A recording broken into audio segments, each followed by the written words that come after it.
Assalamualaikum warahmatullahi wabarakatuh. Perkenalkan, nama saya Hilmi Raffi Mubarak, mahasiswa Teknik Metalurgi dan Material Angkatan 2023. Di sini ingin mengerjakan terkait tugas dari teknologi polimer kelas 03, yaitu tentang produk dari injection molding, pengaruh temperatur, dan tekanan terhadap injection molding, serta contoh kasusnya. Nah, di sini pertama-tama saya ingin menjelaskan tentang injection molding dulu. Injection molding ini merupakan salah satu proses manufaktur dari polimer.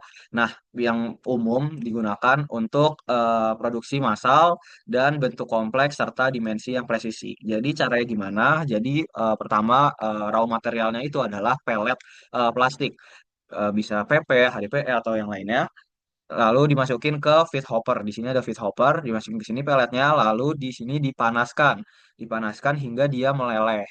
Meleleh, di sini ada pengaduk atau screw yang berputar untuk menjaga viskositasnya agar dia bisa mengalir gitu, biar mudah mengalirnya. Di sini ketika meleleh dia diinjeksi atau didorong dengan tekanan set ke dalam molding. Di sini ada molding. Nah, di molding ini nanti polimer yang meleleh itu masuk mengisi molding sesuai cetakannya. Mau bentuknya apa. Misal tutup botol plastik, nanti cetakannya berarti botol plastik kayak gitu. Nah, habis diinjek ke dalam, ditahan, di holding biar merata dulu. Habis merata, baru didinginin. Habis didinginin, baru bisa diambil tuh cetakannya dan jadi deh produknya kayak gitu. Oke, next aja. Nah, di sini ada contoh produknya. Di sini ada tutup botol plastik, polipropilen PP lah biasanya. Nah, di sini ada cetakannya, bisa dilihat, ada banyak, bisa sekaligus banyak. Jadi, ini hasil setelah diinjek lalu dilepasin kayak gini, kayak gitu.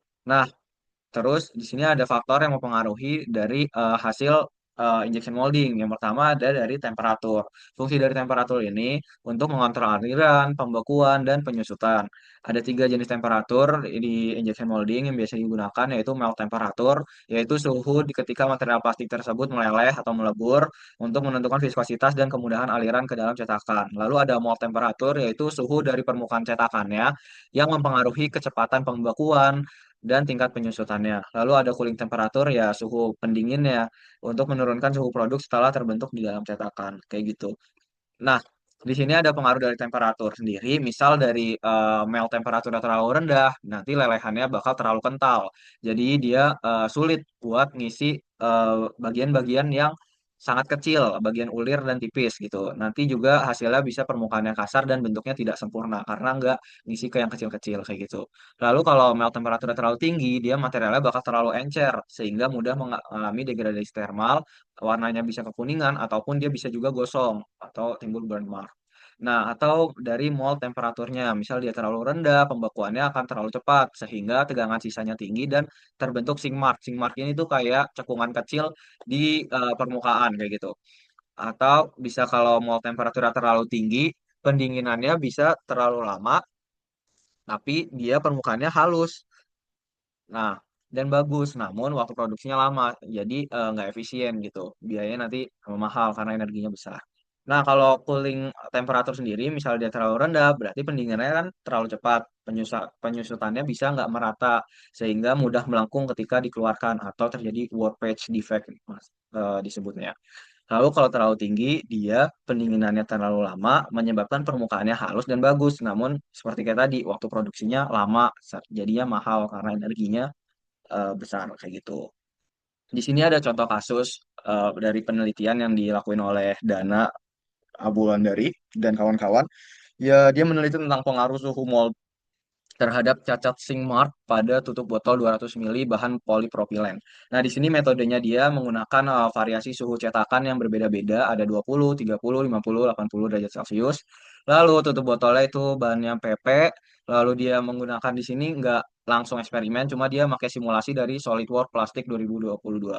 Nah, tekanan injeksinya dijaga konstan 800 bar dengan suhu leleh juga konstan 220 derajat Celcius. Hasilnya di sini dia dapat suhu cetakannya yang 30 derajat Celcius, dia menghasilkan sing mark yang paling kecil atau cekungan yang paling kecil sekitar 0,042 mm. Di sini ada tabelnya.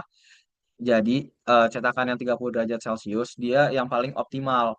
Sedangkan yang 20 derajat Celcius dia membekunya terlalu cepat sehingga tekanan penahan tidak mampu mengisi kembali daerah dalam yang menyusut sehingga terbentuk sing mark yang lumayan besar yaitu 0,087 mm. Sedangkan pada suhu yang lebih dari 50 derajat Celcius dia terjadi warpage atau permukaannya melengkung yang sangat besar yang meningkat karena pendinginannya tidak seimbang kayak gitu. Nah, solusinya apa biar menghindari cacat-cacat seperti itu? Nah, gunakan mode temperatur controller untuk menjaga suhu dari 30 hingga 40%, yaitu suhu optimum untuk si botol PP ini, tutup botol PP. Lalu bisa juga dengan ditambahkan holding pressure-nya di fase penahanan. Jadi pas habis diinjek, dia di holdingnya pressure-nya dinaikin kayak gitu. Nah, selanjutnya ada juga dari pengaruh tekanan. Tadi kan udah ngomong holding pressure. Di sini tekanan fungsinya memastikan material cair mengisi cavity secara penuh dan padat serta mengkompensasi penyusutan. Di sini ada tiga jenis tekanan yang biasa digunakan. Injection pressure itu adalah tekanan yang digunakan untuk mendorong lelehan plastik masuk ke dalam cetakan melalui gate dan runner. Lalu kalau holding pressure dia untuk tekanan yang diterapkan setelah cetakan terisi penuh.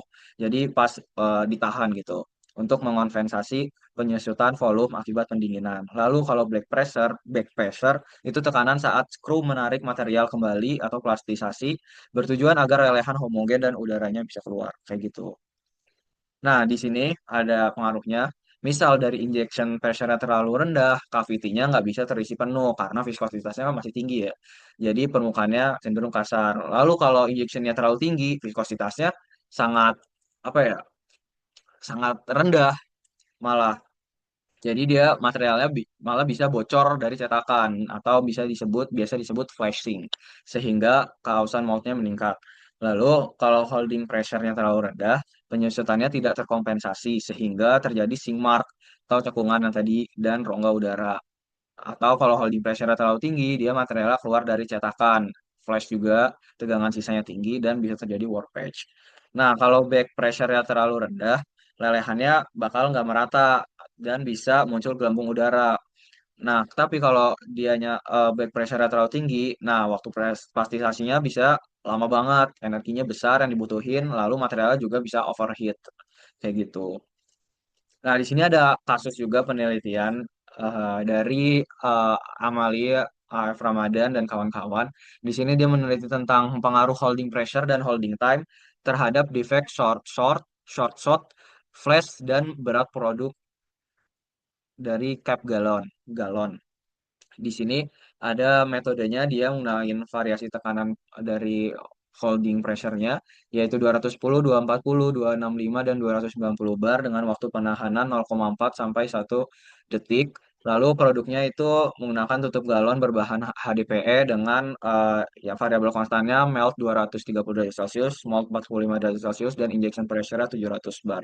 Hasilnya di sini kombinasi dari holding pressure 265 bar dan holding time 0,6 second dia memiliki berat produk yang stabil yaitu 10,62 10,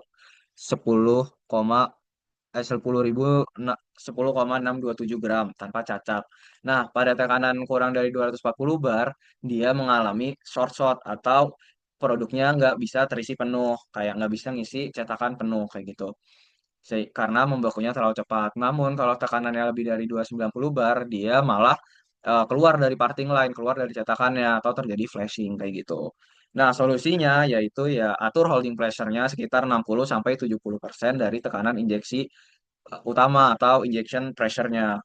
Lalu tentukan holding time optimum dengan metode berat produk stabil yang dilakuin. Lalu periksa kekuatan clamping force agar mold tidak terbuka saat tekanannya tinggi kayak gitu.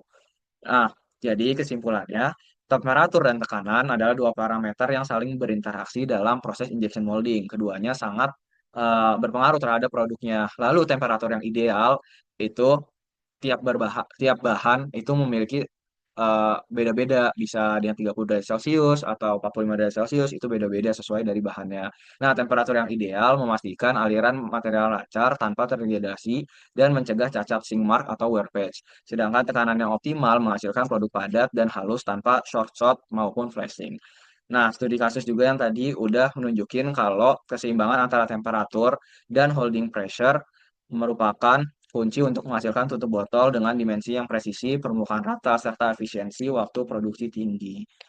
Oke, segitu. Sekian presentasi dari saya. Kurang lebihnya mohon maaf. Wassalamualaikum warahmatullahi wabarakatuh.